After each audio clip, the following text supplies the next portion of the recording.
5 signs you need a living trust right now. Not tomorrow, not next year, not next month, not I'll get around to it. Now, as soon as possible. What's up, family? It's your asset protector here, and I just want to pose a question to you right now, something for you to think seriously about. And something to happen to you tomorrow. Would your family be protected? Would their assets be protected? Would it be a monolithic process of transferring wealth? Or would they be tied up in probate court? Well, today I want to break down 5 signs, just 5 of many, just 5 signs that you need a living trust right now. Not later, right now. And we're talking about a revocable living trust. Let's get into it, shall we? So you own property in your name, not in your mama and them name, not your grandmama and them name, not your auntie name, your name. Your name is the one that's signed on the dotted line. If your name is on the title of a house or the deed of a house, you own land. And when I said title of a house, I mean like a mobile home or a Winnebago, something you can drive around or move from place to place, but live in it. But you don't have a trust in place. Your family is heading straight to court, and I mean to probate court, when you pass away and don't have it in place. But, and this is a big but, I mean a big old juicy but, a living trust, revocable living trust. Say that with me, revocable living trust. Yes, a revocable living trust helps your family to avoid court. That means no court, no probate court, no fighting, no airing out your business publicly, no delay, no chaos. And I mean chaos by, families get to falling out when it comes down to money and valuable stuff. Your family might be closing it right now, but if you have to go through this process, it's going to be a lot of disagreements. And those disagreements can lead to long-lasting feuds. It can lead to family fallouts. It can lead to people becoming ostracized from the family and cast out, cut off. And that is senseless. So by you having a revocable living trust, what it does is serves as your roadmap for what happens next once you pass away. Case in point, you have children or grandchildren to protect. You have a business to protect. You have an organization to protect. You may have intellectual property to protect. You may have a secret recipe to protect. There's so many things, countless things that you go on and on that you want to protect. And a will by itself will not protect those things. It won't protect your kids. It may not protect your business. It may not protect your prized possession. But when you have that trust, it gives you control over your children, for example. Who raises your children? When they receive the money.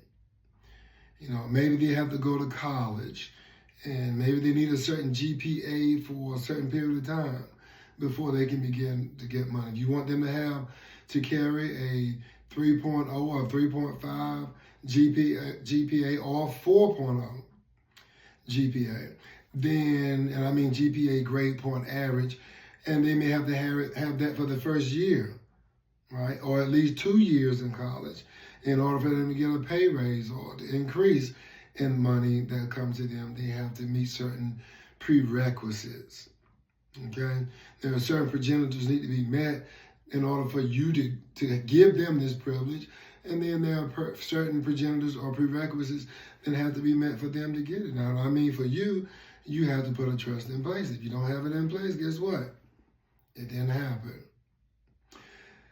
So you're not just leaving a legacy in terms of stuff behind, you're leaving them with structure. And you're also teaching them how to pay it forward, because one day they'll have the family of their own and they'll need to know how to go about doing these things that will already be instilled in them For example, when my parents passed away, they had a trust in place. And so we didn't have to fight about things and who got what. We couldn't go back and dig up mom and dad and get mad at them and have the conversation. It was already set, etched in stone. It was already put in writing and notarized. Okay? So let's say you're in a blended family. What I mean by a blended family is not that you're out cheating on your spouse and you got a family that your main family that everyone knows about. Then you also have a secret family. Not talking about that. I mean, you've been married and maybe you have had children in that first marriage or previous marriage, and now you're in a whole different marriage. And in this marriage, this new person that you married, maybe they already have children from a prior arrangement or relationship. These are children with different last names than yours. For example, my last name is Williams. And if I marry someone who was named Smith, and that person, she had children already before we met, and now she's a Williams, the children carry the name of Smith. Or maybe she was already a Williams, and just coincidentally we have the same last name. Then it's still considered as other last name, not yours, because of the paperwork that comes with that. Those children were born before I married Miss Williams and then made her Mrs. Williams. So a trust, a revocable living trust, basically it prevents the mess that comes when people assume. You know what they say when you assume? You make an ass out of you and me. And in this case, you make an ass out of you if you don't have this stuff in place. So when people assume they are included, then it don't always go that way. But when you have that, the way that you want it to go, but when you have that revocable living trust in place, it locks in your spouse's protection. It makes sure that your biological kids are taken care of as well. Because now you're in a new marriage, and guess what? This new person that you married, they don't care about your previous children. They just care about the children that's in that marriage, which is those stepchildren, and if you should have any children together. So by having that trust, it cuts out all the drama, especially when the emotions are high. You don't need that tension. And what I mean by emotions are high is that means you're already trying to grieve the loss of a loved one. And you're not trying to be dealing with monetary issues and court issues and falling out. And believe you me, these things happen all the time. And you may sit there and think, well, this could never happen to me, but it can. It can happen to anybody. And that's why you get in your car and drive, you have insurance. Do you think that it's not going to happen to you, that you may get involved in an accident, or that someone may damage your car or vandalize your car, or something could fall out of the sky from an airplane or whatever, or a bullet fragment could come and damage your car? Think about that. Okay? So you own a business, or you have family assets and no trust, your business or properties can end up frozen or forced sold. And what I mean by forced sold is that you have to go through probate court. Guess who pays for that stuff? Yep. The assets from your trust, be it money. If you have assets, but you don't have a lot of money, they're just going to start selling stuff off. I know you like the 57 Chevrolet. I know you like the frame that your wedding picture is in. I know that you like your mother's wedding ring. I get it. But if that stuff is not in that trust, it's gone. If it's your business, I don't care if it's a storefront or a standalone. You have stuff in your valuables in that place of business. That stuff is gone. At least some of it is going to be gone, because why? You have to remember, lawyers were the one that came up with this whole idea about putting your stuff in probate court and all that. Why? Because it was a way for them to make money. They don't give two craps about you. It's all about themselves and what they can get. They are greedy, they are needy, and they are smart, and they are cunning and crafty, and they are creating ways to get your stuff. Because that way they can put their children in these Ivy League schools. That way they can live in these smart multi-million-dollar homes. That way they can have a yacht parked down somewhere on the ocean front. They have houses, vacation homes. You can't even hardly pay the bills in the home you're in, and they got 2 or 3 vacation homes. I'm just keeping it real. And you're paying for this stuff. But again, having to live in trust, it helps you to prevent going to court, help you prevent losing the assets that you want your family to get. So the trust keeps the assets in the family. It keeps your wishes intact. It keeps the next generation ready and moving steady, and this is how you build generational wealth. I know some of you out there, you're making bank and you're stacking up paper, as you call it, but guess what? When you leave, your money is going to dwindle down to nothing because you didn't put a system in place. Same is true, just like if you're driving your automobile, you get into an accident. Guess what happens when you have an accident and you don't have insurance? Have an accident, don't have insurance, and find out. I tell you what, get pulled over by the police and don't have insurance and find out. Because some of y'all don't like to read and you want everything to be handed to you and you believe everything is on social media. Get out there driving, don't have your insurance intact, and then let me know how that happens, right? So what I'm telling you here is that I know you want privacy. I know you want peace. I know you want smooth transitions, but probate court is public. Probate court is messy, it's expensive, it's time consuming, it's everything that you don't want it to be. And then why do you work so hard to create a legacy that you plan to leave to your children or people you love, only to give it to people you don't even know, people that don't care about you, giving it to the government? Either way, you got a plan. If you don't do a trust, and some of you saying, hey, I'll get around to it. Same is true with life insurance. A lot of people, they wait around, they procrastinate, and they keep putting it off, and then they die. And then the family's trying to scrape up and get money to get a GoFundMe. People don't care about your family. Hell, you don't even care about them because you didn't put a system in place. So my thing is plan B. If you don't have a system in place, as T.I. said in his lyrics in one of his songs, strike a match, light a fire. I'm all for cremation.